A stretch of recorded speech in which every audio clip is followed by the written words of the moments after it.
la saveur divine. Cette bonne nouvelle du royaume sera prêchée dans le monde entier pour servir de témoignage à toutes les nations. Alors viendra la fin. Préparation et présentation, Immaculée Milanesa.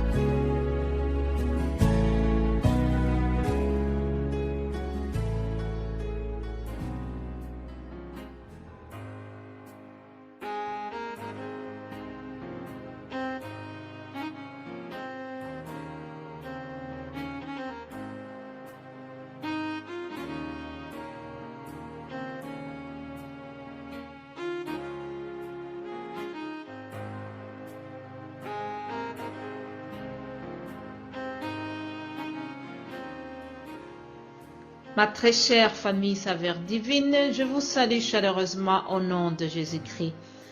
J'espère que vous allez bien et je remercie Dieu pour vous tous.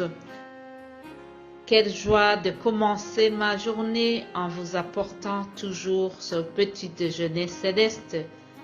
Oui, prenons cette bonne habitude de commencer nos activités par la parole de Dieu. Pourquoi ? Parce qu'elle nourrit nos âmes, elle restaure les cœurs brisés, elle éclaire ceux qui sont dans les ténèbres.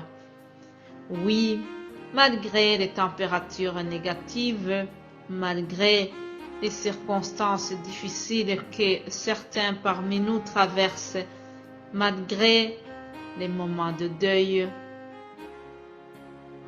nous devons toujours célébrer la bonté de Dieu. Oui, sa fidélité est grande. Continuons cette louange à l'Éternel sur base du psaume 111. Je vous lis quelques paroles tirées de ce psaume. Je louerai l'Éternel de tout mon cœur dans la réunion des hommes droits et dans l'assemblée. Son œuvre n'est que splendeur et magnificence, et sa justice subsiste à jamais. L'Éternel est miséricordieux, il est compatissant. Il a donné de la nourriture à ceux qui le craignent. Il se souvient de son alliance. Il a manifesté à son peuple la puissance de ses œuvres, en lui livrant l'héritage des nations. Il a envoyé la délivrance à son peuple. Il a établi pour toujours son alliance. Son nom est saint et redoutable. Alléluia. Recevez la parole de Dieu. Ce psaume est une commémoration des grandes œuvres accomplies par l'Éternel à l'égard du peuple d'Israël. Il y a notamment la sortie d'Égypte, le fait que l'Éternel a nourri la famille de Jacob au travers Joseph. Et tout cela venait de l'alliance que l'Éternel avait faite avec Abraham. Oui, mes amis, notre Dieu est fidèle. Il n'oublie jamais ses alliances. Il ne change jamais. Sa nature est immuable. Que cela renforce notre foi. Ce qu'il a fait pour Israël, il le fera pour nous aussi. Et il le fait déjà. Revenons maintenant à notre thème commencé la semaine passée. Pour ceux qui n'ont pas pu suivre, je vous rappelle que nous sommes sur le thème qui dit ceci: les chrétiens ont un mot de passe pour accéder à la mise en pratique de la parole. Il s'agit de cette expression qui dit les uns les autres. Nous sommes donc sur le premier point qui dit aimez-vous les uns les autres.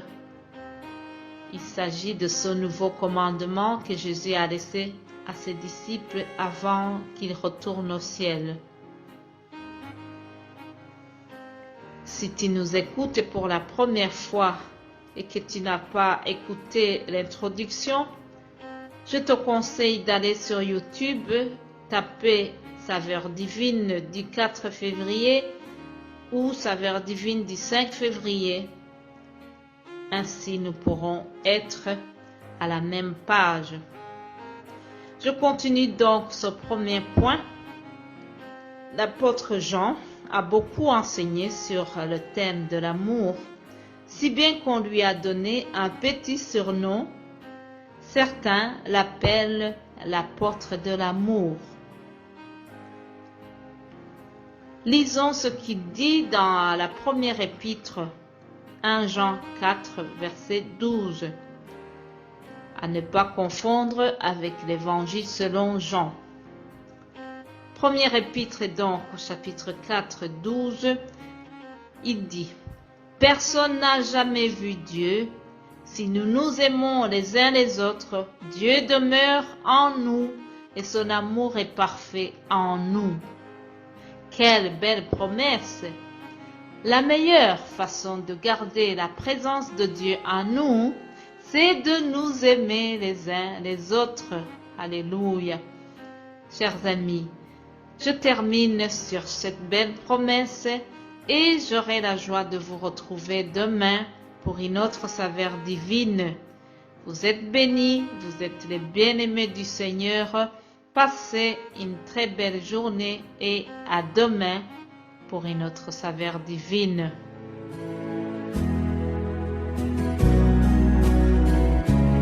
La saveur divine.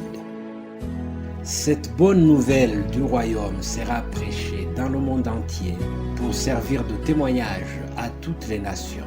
Alors viendra la fin.